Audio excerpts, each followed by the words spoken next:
morning, everyone, and welcome to the Metro Board activities of June 8th, 2023. To start off, I'd like to ask Dr. Francine James, the Senior Director of Safety Risk Management, to provide us with our safety contact. Dr. James, good morning. Good morning, thank you. So this morning's Safety Contact offers some guidance on air quality. Due to wildfires in Canada, our region is experiencing unusually poor air quality index readings this week, you may have noticed. The particle pollution that makes for bad air quality can cause health issues from coughing and wheezing to reduced lung function and asthma attacks. So we want to be especially careful when planning outdoor activities on days when the Environmental Protection Agency's air quality index is forecast to be unhealthy. As the smoke plume moves into our area, today's forecast is for widespread haze, smoke, and a very unhealthy alert level in which we may all be somewhat susceptible. So on days like these, we were advised to avoid long or intense outdoor activities and to consider rescheduling or moving activities indoors wherever we can. Our Metro supervisors are out managing their work plans accordingly. KN95 and N95 masks are being made available to personnel who wish to wear them, and we'll continue to monitor and adjust our practices as this develops. And we encourage all of our Metro customers to go to airnow.gov for helpful guidance and to check the air quality forecast as they plan their activities. Thank you. Great. Thank you, Dr. James. Welcome to this meeting of the Metro Board's Executive Committee. Since this is our first public meeting of the day, I'll ask the board Deputy Secretary, or Jennifer, sorry, there you are, okay. I forgot you're in your office. Ms. Ellison to call the roll. You're on mute. Nope. Okay, John. Okay. Chair Smedberg. Present. Deputy Chair Babers. Present. Vice Chair Drummer. Present. Director Klein. Present. Director Letourneau. Present. Director Lowe. Here. Director McAndrew. Okay, we see him, but we cannot hear him. And Director Martin Proctor. Good morning. Okay, Mr. Chair, you have a quorum. Thank you. Our first order of business is to approve the agenda. If there are no objections, we'll consider the agenda approved as presented. Does anyone have any questions or objections to the agenda? Hearing none, the agenda is approved. Now we'll move on to the approval of the minutes. We have several sets of minutes before us for approval today. Those from our March 9th meeting and the executive sessions of March 9th, 2023 and April 27th, 2023. May 5th, 23 and May 22nd, 23. Are there any objections, corrections, or questions on any of those sets of minutes? Hearing and seeing none, we'll consider the minutes approved as presented. We have one item on our agenda this morning to accept a report from the Inspector General to authorize its posting on the IG's website. Under the board's bylaws, the Executive Committee is responsible for reviewing and accepting the reports of the Inspector General. The committee will review this next report. Go ahead. Good morning. Chair Smedberg and members of the board. My name is Jamani Toll. I'm the Deputy Inspector General for Audits and Evaluations, and I'm serving in an acting capacity. This morning, I'm pleased to present Vermonter's Procurement Pre-Award Lifecycle Audit. Overall, this is a very good audit. We were very pleased with some of the internal controls and the overall program, if you will, from a procurement cycle time standpoint. I need to thank our CFO, Ms. Yetunde Olumide, and also the Chief Procurement Officer, Ms. Suzette Moore, and their respective management teams for all the help and cooperation extended to our team as part of this audit. Now for Vermonter, lead times begin at the receipt of a procurement-ready package from the program office. The maximum number of days set forth in Vermonter's standard procurement lead time ranges from 30 to 180 days based on the procurement type. Procurement types to include bus, rail, staff augmentation, construction, real estate, etc. OIG testing revealed that the time to process these procurement requests ranged from a minimum of 190 days to a maximum of 654 days, so far exceeding the established criteria, if you will. OIG found that controls over Vermonter's procurement pre-award cycle time requires improvement. Some of the key highlights, 80% of the procurements exceeded the procurement administrative lead times. Sample procurements had incomplete, acquisition planning and tracking. Pre-award procurement actions were not always documented in a centralized system of record, and this was truly of essence. And also the purchase requisition amounts were not adjusted after award. Now, without monitoring procurement cycle time, contract award delays could occur and put Vermont at risk and not being able to procure mission-critical goods and services, such as rail maintenance, inspection services, critical IT system upgrades, and plant maintenance. In addition, a standardized system of record is necessary so that documents are available if there's a change in personnel, in a disagreements over contract performance, and/or any other legal issues, if you will. Last but not least, if the purchase requisition obligation amounts are not consistently adjusted after the contract award, funds are not made available to the department and used for other needs. So for the procurement sampled and reviewed, OIG approximately $2.6 million could have been adjusted and returned to the respective department's budgets, if you will. Now, management agreed with all the findings and have initiated corrective actions for the recommendations in this report. There were 3 findings, 10 recommendations. This concludes my presentation. I will now take any questions or comments from the board, please. First, we'll turn to the committee members. Do any committee members have a question or comment for Mr. Dole? Ms. Klein. Yes, thank you. Thank you for that presentation. I just had one question about the adjustment of the amounts after the purchase order is issued. That money, what happens to that money? It does not immediately go back to the department, but is there a process it's not just hanging out there still, right? It's not. So they're actively taking that action, but it's going to go back to the department's budget. Okay. But it's going to be more a proactive approach. Thank you. Thank you. Dr. Lowe. It seems like a lot of the problem here is actually just like keeping track of paperwork. Yep.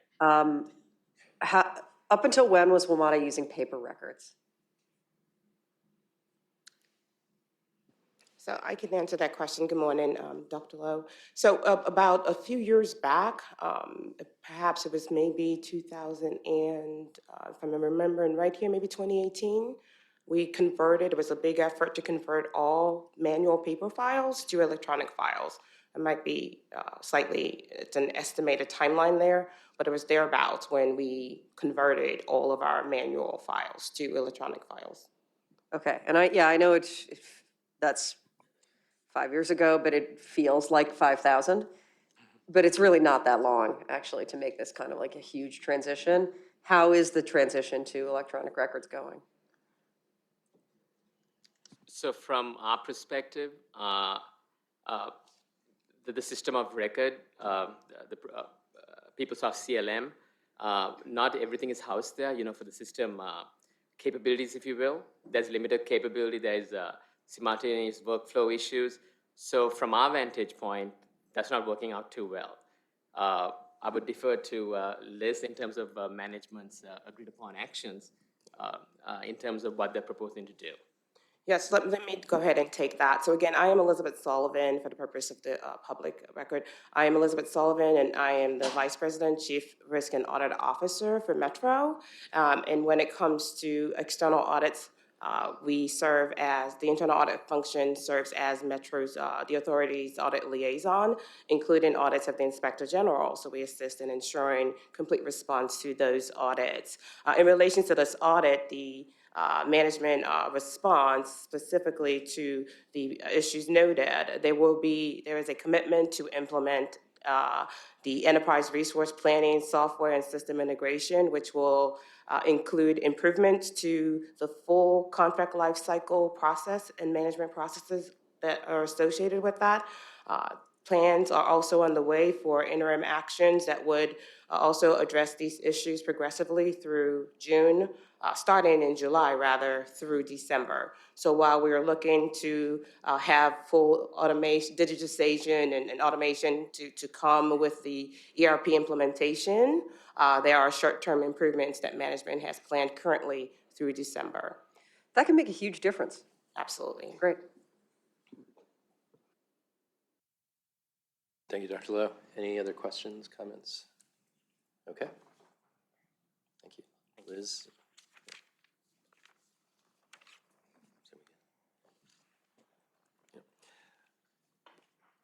So So thank you for all that.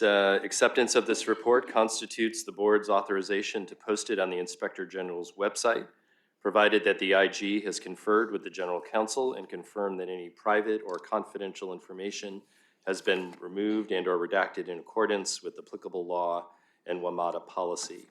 I would like to move approval of this item. Is there a second from a committee member? Second. Seconded by Mr. Drummer. Any final comments or questions? Hearing none, please administer the vote. Chair Smedberg, Aye. Vice Chair Babers, Aye. Mr. Drummer, Aye. Ms. Klein. Aye. Mr. Chair, the motion passes. Thank you. This report has been accepted and the Inspector General has been authorized to post it online. Thank you. This completes our business for today and we will now stand adjourned. We will immediately proceed to the Finance and Capital Committee. Mr. Letourneau. Thank you, Mr. Spedberg, and welcome to this morning's Finance and Capital Committee meeting. First, we will approve our agenda. If there are no objections, we'll consider the agenda approved as presented. Are there any objections by members of the committee? Hearing none, the agenda is approved as presented. Now to the approval of minutes. We have the minutes of our May 11th meeting before us for approval. Are there any objections to the minutes as presented? Hearing none, we'll consider the minutes approved as presented. We have two information items on the agenda today. Both, I think, are pretty significant. The first is on our joint development portfolio. We're going to be getting an update. I think this is an area that, frankly, we don't get enough credit for because, as we'll hear, Metro truly has probably the most robust program in the entire country for transit agencies. And I think that's something a lot of the folks in the region may not realize. Next, we'll hear details on the new program. I'm going to use a new term, Metrolift, which is the program that the board approved as part of the FY24 budget to provide discounts for low-income individuals. There's plans to launch this program later this month, so we'll hear about that in advance at the beginning of the new fiscal year. So first, on the joint development portfolio, I will turn it over to Ms. Price and Mr. Segerlin to begin this morning's presentation. Good morning. Good morning. Thank you, Chairman. Again, Liz Price, Vice President of Real Estate and Development. Today, I will provide a brief update on Metro's joint development portfolio. Joint development refers to private development of new housing, office, retail, and other uses on transit-owned property that incorporates transit facilities. Earlier this year, WMATA issued its Strategic Transformation Plan, which will guide our long-term strategy and day-to-day decision-making for the next 5 years to achieve our vision of becoming the region's trusted way to move more people safely and sustainably. Joint development contributes in meaningful ways to our regional opportunity and partnerships and sustainability goals by creating opportunities to live, work, and shop close to our stations, reducing car dependence and emissions, and generating net new tax revenue for our state and local partners, as well as new riders and revenue for Metro. In April 2022, Metro issued its 10-year strategic plan for joint development. In today's presentation, I will recap the purpose and goals of that plan, highlight our accomplishments in the first year, and discuss challenges and opportunities we see ahead.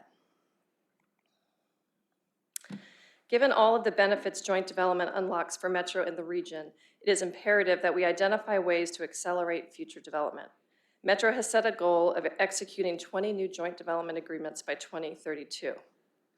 As the chairman mentioned, while Metro has the most active and successful joint development program of all U.S. transit agencies, this goal that we have set would increase that pace of development 2.5 times.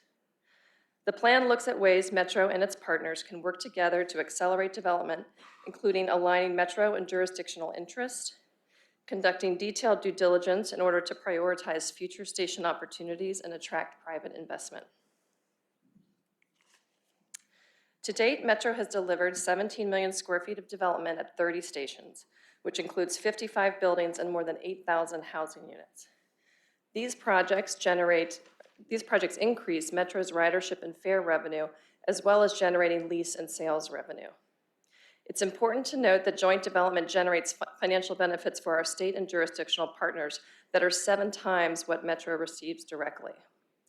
Current joint developments add nearly $200 million each year in annual local and state taxes to the region. Our joint development plan identified future development potential at 40 stations that could generate more than 30 million square feet, including 26,000 housing units,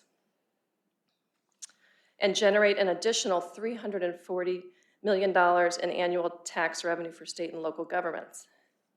In the first year of the plan, we have made significant strides in advancing joint development.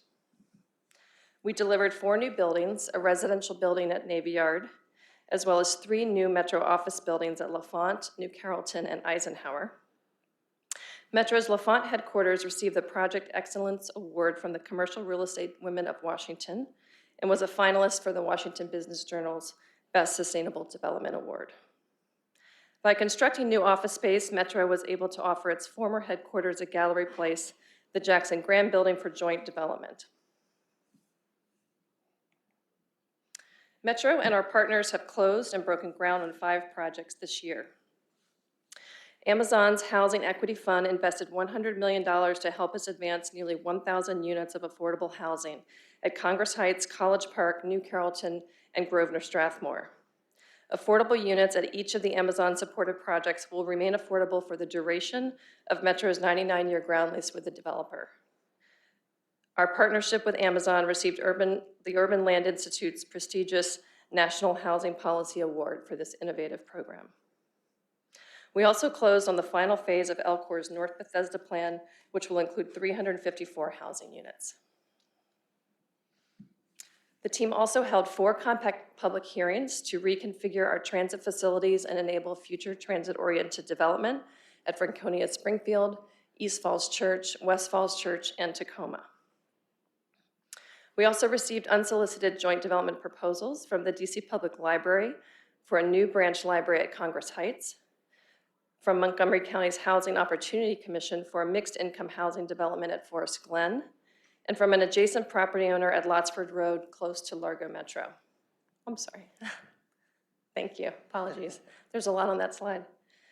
So I'll let it sit for just a minute. Yeah. Yes. This will all be on our website. In addition to the $125 million in Amazon Housing Equity Funds, more than $600 million in federal, state, and local funds have been committed for station improvements and economic development. At New Carrollton, more than $100 million in federal, state, and local funds will create a world-class multimodal train hall, public plazas, new streets, and bike and pedestrian facilities. More than $400 million has been committed to support sports and entertainment facilities in the Blue Line corridor in Prince George's County, including an amphitheater, market hall, youth sports field house, library, and cultural center. At North Bethesda, more than $50 million has been committed to infrastructure and a future second metro entrance.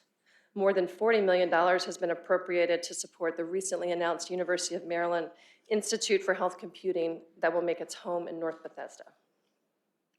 At Congress Heights and Deanwood, the district has pledged more than $50 million for 2 public libraries and transit facility improvements, public plazas, and infrastructure. Before I go to, sorry, I'm affected by the smoke as well. Trying to get through this. Before I go to the next section, I just wanted, as you know, this represents a tremendous amount of work, not only in the last year, but in the last several years, by our collective team as well as others at Metro. So I just want to acknowledge and recognize the hard work of the team that has gotten us to this point. Oh, thank you. Thank you. My son graduated from high school yesterday, so I've spent 3 hours outside on the football field, so I'm not in great shape. Thank you.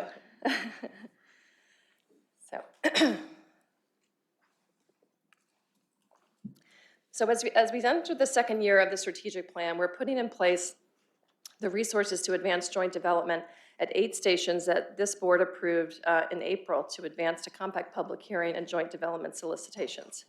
We've been hiring additional staff. We've procured real estate consultants to assist our team to advance planning and transactions. And general counsel is adding outside counsel support in order to facilitate these transactions. We're also working with industry leaders and smart growth advocates to solicit input on how we can accelerate our projects and address market concerns and risks. We're proceeding with due diligence and asset optimization analysis at more than 18 stations, and coordinating with jurisdictions to identify funding and policy tools to address feasibility issues and advance to solicitations at 7 sites. As we look ahead to implementation, it's important to note that the dynamics of our projects have changed significantly from earlier projects. In the past, our joint developments have benefited from smaller infill parcels that often had lower transit replacement cost or other site infrastructure needs. They also benefited from stronger real estate markets, both in terms of location. Most of our projects were in central Washington or inner suburbs, where they benefited from higher rents and more favorable financing conditions, which resulted in higher land value to Metro, which was often sufficient to address the upfront cost of those projects and allow them to advance.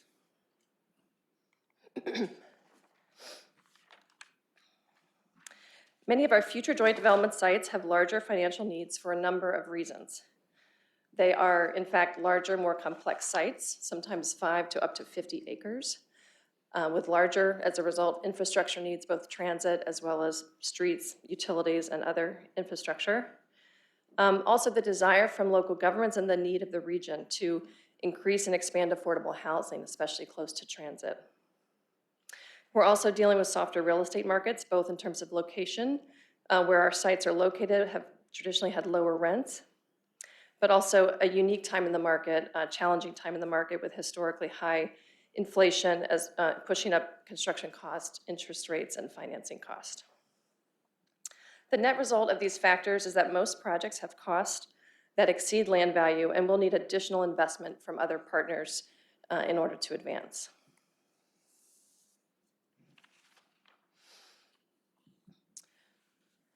We estimate that the 8 near-term projects that the board recently approved will unlock more than $800 million in net new state and local taxes over 30 years. But investment is required in order to unlock those revenues. It's important to note that our properties are tax exempt until we engage in joint development. So the upfront investment unlocks net new property taxes as well as sales, income, and other taxes, in addition to other benefits such as increasing the housing supply, adding to the affordable housing pipeline, growing ridership, mitigating congestion, and addressing climate change. Most projects in the past have required investment in transit and site infrastructure. That is not new. It is a must-have for our projects to advance. But our projects face some additional opportunities and also challenges today. Many of our projects benefit from higher zoning. The region has done a terrific job of putting in place higher density development potential close to transit in many locations. But at many of our future sites, the rents of those neighborhoods do not support the higher cost of construction necessary to achieve those higher densities, which maximize ridership as well as housing and tax revenue. Montgomery County passed an innovative tax abatement for Metro property a few years ago in order to incentivize high-rise development at transit.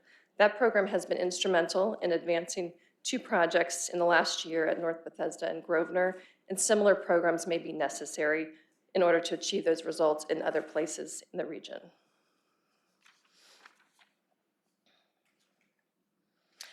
And additional funding would be required in order to expand affordability at our stations beyond the jurisdictional minimums, and we know that is an interest from many of our jurisdictional partners, and we'll be working with them to identify sources to potentially support that goal.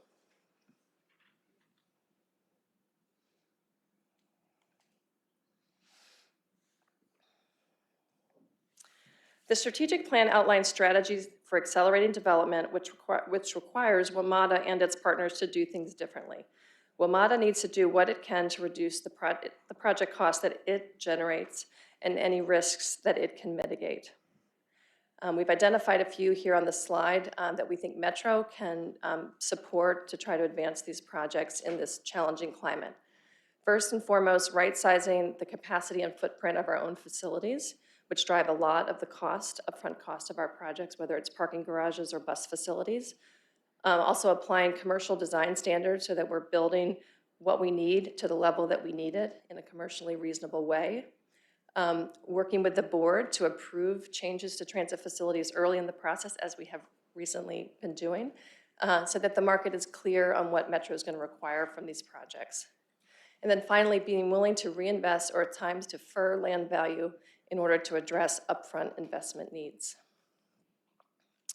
That leaves some significant opportunities for our jurisdictional partners to play a key role in moving these projects forward, particularly around coordinating state and local funding, leveraging federal assistance, as well as other affordable housing and economic development programs, and identifying ways to expedite entitlements, permits, and other things that add time, risk, and cost to our projects.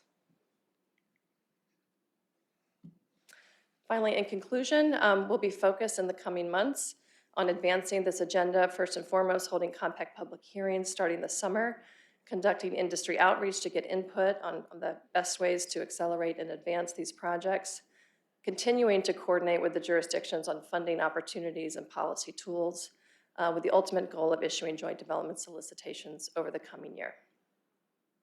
With that, that concludes my remarks. Thank you very much for that presentation. Are there questions, comments on joint development? Mr. Weber. I just have, Liz, quick question on the parking, right-sizing the parking in the future developments. A lot of local jurisdictions have done that already. But what about our parking lots themselves on some of these sites?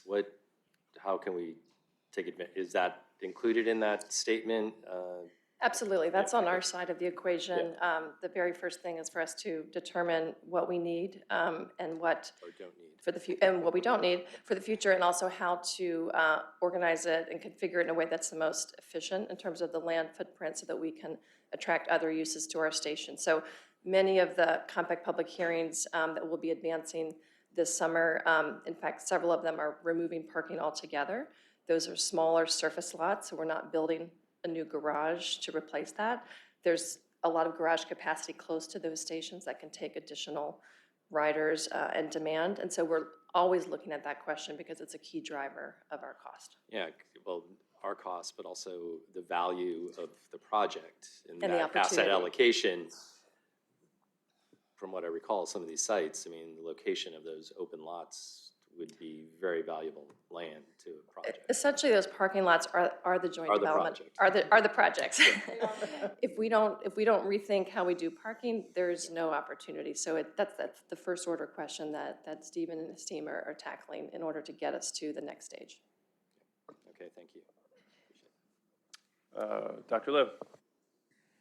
Yeah, I just want to commend the team for how great a job you've done thinking through this. This has been really helpful for me. I think there's a very broad public perception that land next to WMATA stations is the most valuable land in the region. It should be easy to develop. The fact that it's not developed makes it look like something's in the way or somebody's not doing what they should be doing. This is extremely helpful in terms of understanding why building next to a metro station is more expensive and just not so simple. And simply more complex than other projects. I think that communicating this to the real estate community, to all of our partner jurisdictions is going to be critical in order to really open the spigot on this and get done what's best, not just for WMATA, but what's best for our region. We all have to work together in order to make it happen. No one is going to be able to get it done by themselves. So it seems to me that's the next challenge, and I'm glad to see that on the agenda. Thank you. Thank you for that. I'll just say we are starting our outreach to the development community, as I mentioned. We have been in constant contact with our jurisdictional partners. So this information is certainly something we've been talking with them about. It won't be new to them, but we are working to advance those discussions in terms of how do we solve for these challenges. All right.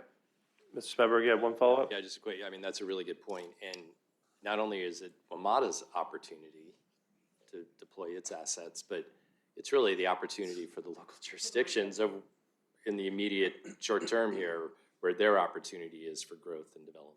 And, it's just critical. This is an opportunity to invest in ourselves.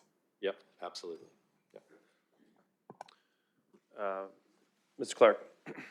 Thank you, Chair. And I just wanted to highlight what the Chair said, and I think this is really important, that what the staff is working on and, you know, our conversations we're having with the business community on this topic, which is, I've heard since I've been here, Metro A could be complicated to deal with sometimes.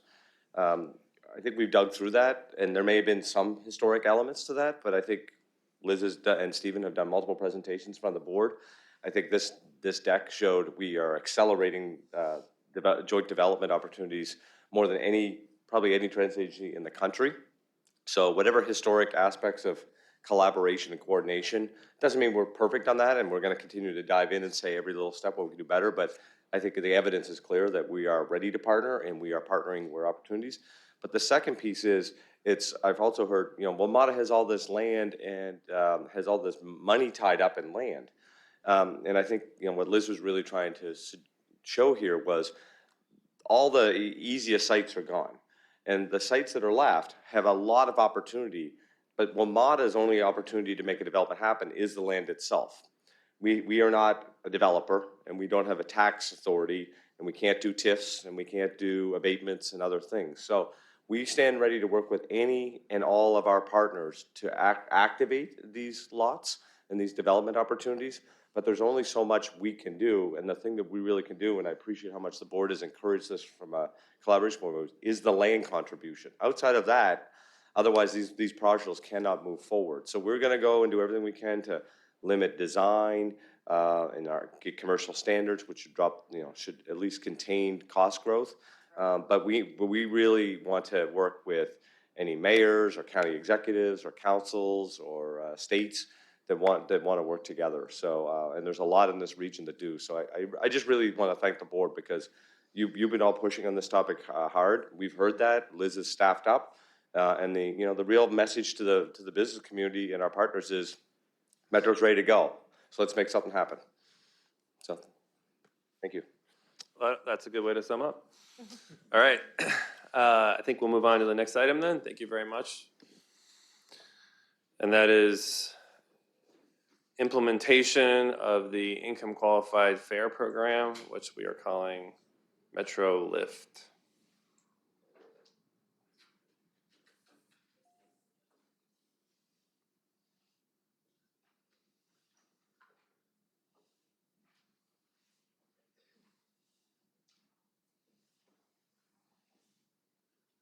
All right, who's leading this?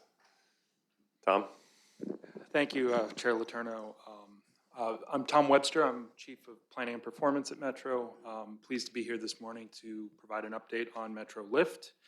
I am ahead of the program's launch later this month. I'm joined this morning by Mark Irvin, our Director of Strategy and Policy in our Planning and Performance team. Mark and his team lead development of initiatives and programs like this, so the startup of new initiatives, working collaboratively across Metro and with our partners. Also joined by Christy Benson, our Senior Vice President for Customer Service, Communications, and Marketing. This presentation provides information on the Metrolift Income Qualified Fare Program, including the discount offered, eligibility requirements, how customers can enroll and receive the benefit, and details on our program launch. Metro's strategic transformation program, strategic transformation plan, Your Metro, the Way Forward, adopted by the board earlier this year, includes 4 goals: service excellence, talented teams, regional opportunity and partnership, and sustainability. The regional opportunity and partnership goal includes an objective to align fare policies to increase convenience, use of transit, and equity in the region. To help meet that objective, Metro will launch this income qualified fare program that is customer friendly and minimizes access barriers for customers. I'll now turn it over to Mark to review the program. Mark. Good morning. As approved by the board, Metrolift will provide a 50% discount on Metrobus and Metrorail trips. This is similar to the current reduced fare for people with disabilities and seniors. A few differences, however: to make it more accessible, the discount is being distributed digitally as a pass instead of a separate card, and re-enrollment will be will be annual. Metrolift can be used on physical or mobile smart trip cards. To be eligible for Metrolift, customers must be enrolled in SNAP in either the District of Columbia, Maryland, or Virginia. One advantage of using SNAP is that there's a consistent income-based eligibility criteria across jurisdictions, and customers have already gone through a process to enroll in these programs. And therefore, it can be easier to enroll in Metrolift because we just have to verify that customers are in fact in SNAP. And this program is being funded out of the FY 2024 budget, which assumes approximately 5 million trips will be taken with Metrolift. As mentioned, minimizing access barriers was very important to program design, which is why customers will have the ability to enroll online and in person and can do so for themselves or their households, granted they're receiving SNAP benefits. As part of the enrollment process, customers will be requested to provide their contact information, smart trip card, photo ID, as well as an image of their EBT card, samples of which are on the screen. And this slide shows a high-level summary of the process of how customers will actually get the discount in our system.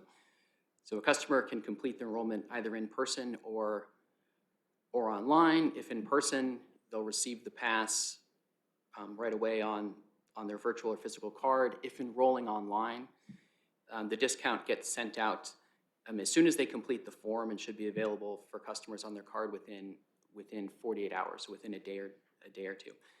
And then customers would activate the card by tapping on a bus, a fare gate, or a vending machine, and then the discount would be available. As mentioned, this launches soon. We're excited that this will be available June 20th for online enrollment, and we're gonna have in-person options available at 3 locations starting June 26th. And so that's at Metro Center here at Metro's headquarters in L'Enfant and at New Carrollton. And customers can sign up to visit the in-person locations. If that's better for them and they need additional assistance, can either do so by appointment or by walk-in. So one of the most important aspects of this is making sure that our customers know this even exists.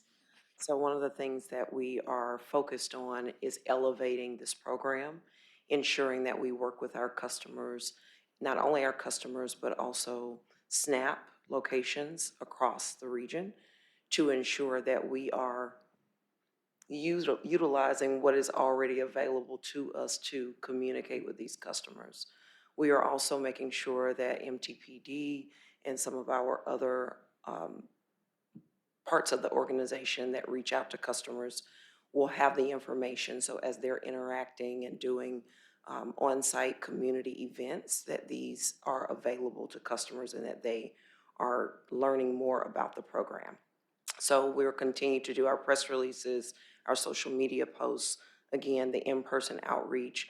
I think you all have seen individuals in our systems with the yellow vests. They will continue to be system-wide and making sure that they're passing out pamphlets and flyers that are translated into different languages so that we're reaching people no matter where they are. We'll also continue to do paid advertisements in English and in Spanish. We plan to launch the website on Monday publicly so that enrollment and scheduling can start. And then online, that will be June 20th. And then full enrollment will start on June 26th. So again, we want to make sure that everybody is knowledgeable about what we're doing and that they can actually enroll into the program. And we will end with this summary of both where we're going to be at launch, but also where we want to take this program and further develop it in the long run. We are very focused and feel good about what's going to be available for customers right away, and happy that people will be able to start getting this discount within a few weeks. Ultimately, the vision is to pursue more integration across our reduced fare program, and then make it even easier and have more partnerships for people to be able to enroll at more locations around the region. And I think it's important to note that this is iterative, so we will continue to learn from our customers what they're telling us. We'll be monitoring that, and as we learn new information, we will continue to evolve the program. And thank you. That concludes the presentation. Thank you very much. And I really appreciate the amount of work that went into this in a relatively short period of time. I think the implementation concept here is really good because it doesn't put any burden on anybody outside of Metro. So I know we were hearing a lot from our jurisdictional partners wondering how this was going to work. But in reality, we're really handling it. As you know, the one question I've had is about riders who are not living in the transit zone, living within a Metro jurisdiction. The way that we have this set up, it's my understanding that anyone in Maryland, Virginia can get one of these passes regardless of what jurisdiction that they live in. That's still the case, right? That's how we're looking at this. Yeah, that's correct. So the program, the eligibility is if you're enrolled in SNAP, which are Yeah. state level in either of the 3 jurisdictions. So the concern there is, this is a subsidized program, and jurisdictions are paying subsidies, and so this sort of, we already have this issue because we have riders who are outside the transit zone who ride the system. I think it's about 5% in the last ridership survey.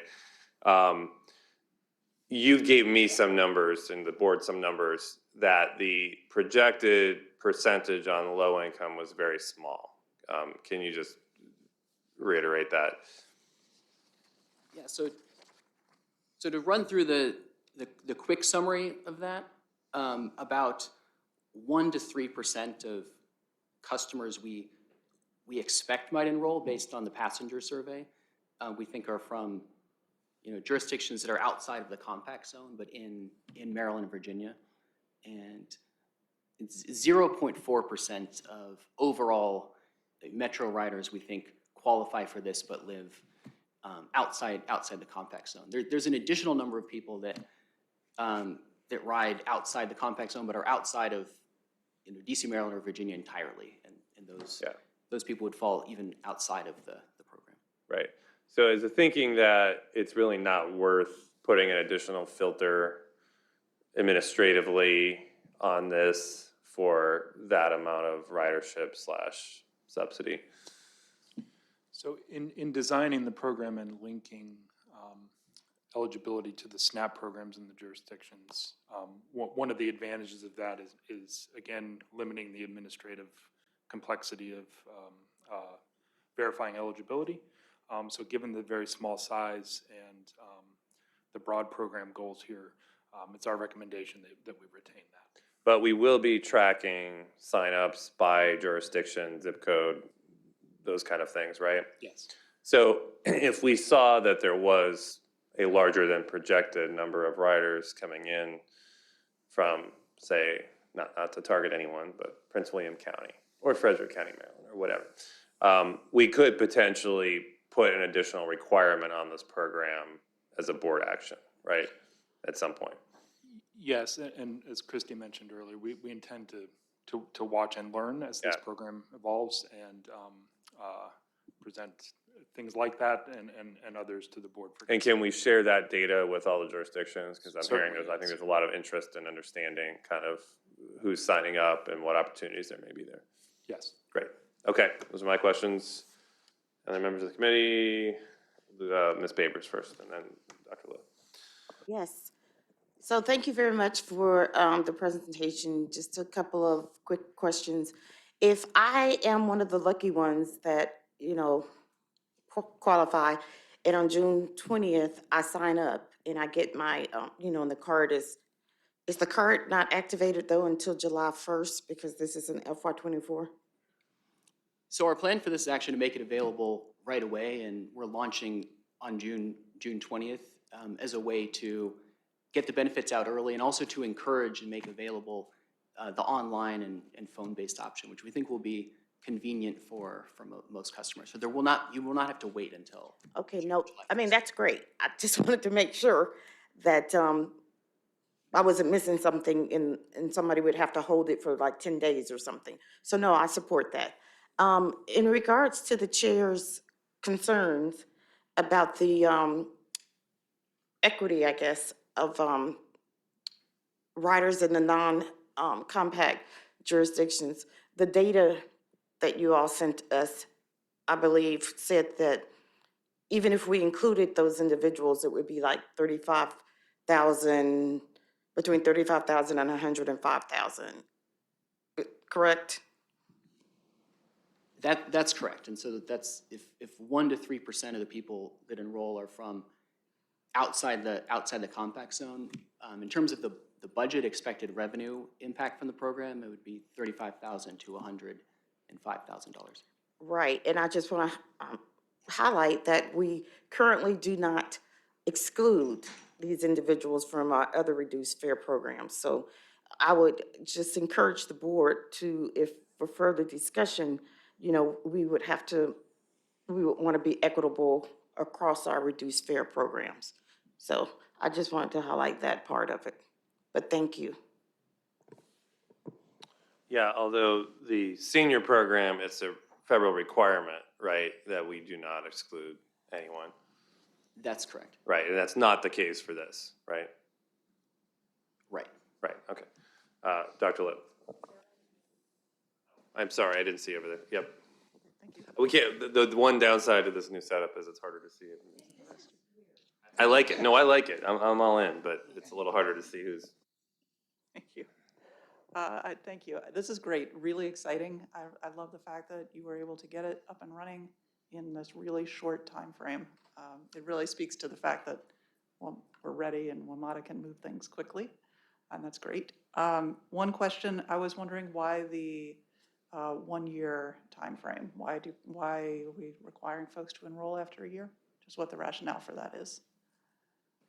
Yes, so the rationale is it aligns with how customers re-enroll in SNAP, but one of the things that's on the list for the vision is better integration with the social and human service agencies that administer SNAP. So we want to do as much as we can as we get closer to this 1-year re-enrollment period, which is still a year away, to see to what extent we can automate that or make it simpler for customers. Great, I think that's a good goal because I appreciate that you're trying to make this as streamlined as possible. I think that's really great from the customer's perspective. I know from anything else that I'm involved in that has to be done every year, it's like, oh, this again. Keeping on top of that is difficult. If someone doesn't have a Smart Trip card currently and they go to one of the in-person locations, can they get the Smart Trip card and sign up for this at the same time? Yes, and that's actually one of the things that was made simpler by the board approving the fee waiver for Smart Trip cards for people who enroll. So we'll be able to provide people a Smart Trip card if they don't have one at no cost. So folks can walk in with their ID, their benefit card, and was there a third thing? What's the Smart Trip card?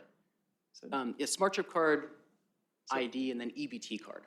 So if you don't have a Smart Trip, just the ID and the EBT, and you can sign up. In person, yes. Great. Thank you. Thanks. Okay, now Dr. Lip. 2 questions. Okay, so if someone comes in just with an ID and an EBT, a Smart Trip card usually costs $5, $2? Okay, it still seems like we should just give, we should not be give me $2. We should just make it easy to get the Smart Trip card part. We're doing that. Okay. Okay. The budget that the board approved. Okay. Oh, right. Okay. It's all coming back to me now. Okay. And then regarding people signing up who live outside the compact zone, this is really a question, I guess, for the Maryland board members. So, the funding that WMATA receives on the Maryland side comes from the state. So, does Maryland care if beneficiaries live inside or outside of the transit service area? I haven't thought about that, but certainly we would care, but we want to support in a regional way. Let's support the community in transit. So Yeah, what prompted my questions is, so in the previous ridership survey, there were actually more riders from Prince William County, which is outside the zone, than Loudoun, which is in. So it's been a conversation in Virginia, kind of how to handle that. The numbers did jump down, I'm sure because of COVID and everything. So I think it bears watching, and as part of our sort of formula discussions, obviously Virginia is more local subsidy centric. It's, we have a few of those. The other issue is on the airport stations, because the locality, those jurisdictions are getting extra subsidy, but they're really not local riders. So, those are things to think about and talk about in the future, but yeah. Okay, any other questions, comments on this item? Well, thank you very much for all this work, and we'll look forward to getting the word out that this program has started. And with that, there is no further business coming before the committee. We stand adjourned. I will turn the floor over to Chair Smedberg, who has a request for the board to convene in executive session. Thank you, Mr. Letourneau. But before I do that, I want to turn to the general manager. We got some numbers he'd like to highlight here today, which I think are important for everyone. Yeah, I thought, but thank you, Mr. Chair. I thought the board would like to know, we have some recent ridership numbers that are really positive in showing that the system's really coming back to health as we continue to deliver more service, more people are coming back on the service. So on June 1st, we had the highest bus ridership day since the pandemic with 377,000 on bus. So that is exciting. And then this week, on June 6th, we had a new rail high with 433 on rail. On June 6th, we also had the highest 5 p.m. hour since the pandemic, so the 1 hour period. We actually carried 52,000 people in the rail system for the 5 p.m. hour. And on June 7th, we had the highest 8 a.m. hour. And so all these trends continue. We've had like the last Friday was the top Friday since the pandemic, and on and on. So just wanted to make sure the board could hear how our trends are going. We're obviously continuing to watch the federal government. There's a lot of conversations going on right now about return to the office. I saw something from the VA probably about 2 weeks ago, and I hear a lot of other secretariats are talking about it too. So we have also some announcements coming soon, not for today, about service increases. So again, we're going to continue to deliver for the full budgeted service, knowing I think it's pretty clear that there is demand out there for us to get back to our full service level. And when we do that, more and more people are using the system. So great numbers, really appreciate how hard the team is working. Those numbers only happen because of the great work the team's doing. So thanks for a moment, Chair, to let me mention those. Yeah, that's all great. And it's great to see people coming back, and hopefully business will come back, particularly for our core here in the district. I know it's something the mayor is obviously focused on and the council is as well. So it's all good. All right, in accordance with the bylaws, I, Paul Smedberg, request the board convene an executive session to discuss the following matters pursuant to Article 2, Paragraph 9, subsections A, budgetary matters that may affect legal positions and will not contracts and/or sensitive relationships with local jurisdictions or the federal government. All in favor? Aye. Any opposed? The ayes have it. Thank you. Thank you for joining us.